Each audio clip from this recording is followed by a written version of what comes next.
I have been informed by many sources and also observed online, not least because of my discussions with a variety of Muslim thinkers, supporters, and critics, that I have developed an audience in the Muslim world.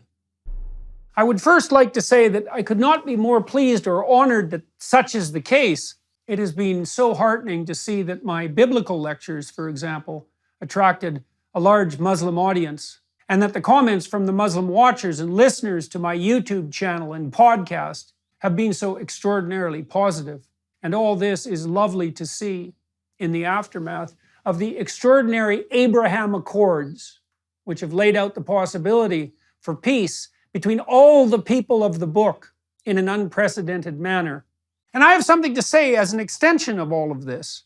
Please forgive my presumption, if you would. It is time for those of you in the Muslim world to stop fighting among yourselves, you Shiites and Sunnis, and also time to stop regarding the Christians, and even more specifically, the Jews, as your enemies. Why? Not least because you have the enemy located in the wrong place.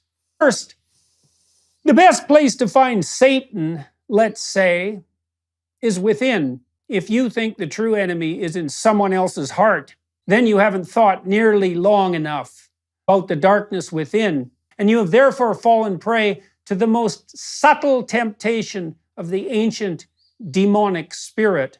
So your best bet on the spiritual warfare front is to make of yourself and your Muslim practice something so admirable that the light shining from your well-constituted psyches and productive, generous, and wise actions is so intense that people convert to your faith from sheer admiration. There's a goal. Second, far more unites you with the other people of the book, as your own prophet himself, peace be unto him, forthrightly said, than what divides you. You all believe, for example, in a book. You all believe, for example, in God, and believe that you have an ultimate duty to that God. You are all followers of a prophetic tradition, and that is a tradition that unites the wisdom of the past with the vision and voice of those willing to see and speak truly and lovingly in the present.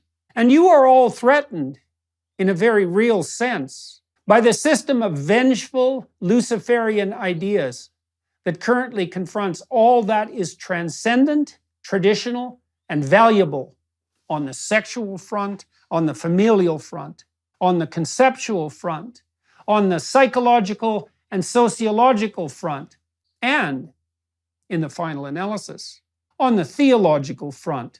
So, how about we all quit squabbling over trinkets and details and face the real problem? And I should also point out that it is not the individual carriers of the woke, politically correct, degenerate, neo-Marxist ideas that should be regarded as the enemy either. First, we must take the idea that the satanic impulse within is the prime enemy with all due seriousness. Second, we must understand that even those quite possessed by the spirit of Cain that attracts and drives confused and lost people to the Luciferian ideologies of the materialist utopians are, in the ideal, fully redeemable and only partially consumed. Even the committed student ideologues who have, for example, attacked me and others like me rather viciously are generally, say, 90% or perhaps 80%, reasonable and potentially civilized people who could still see the light. Muslims, reach across the sectarian divide. Find a Sunni pen pal. Communicate with someone on the other side. Sunnis, do the same.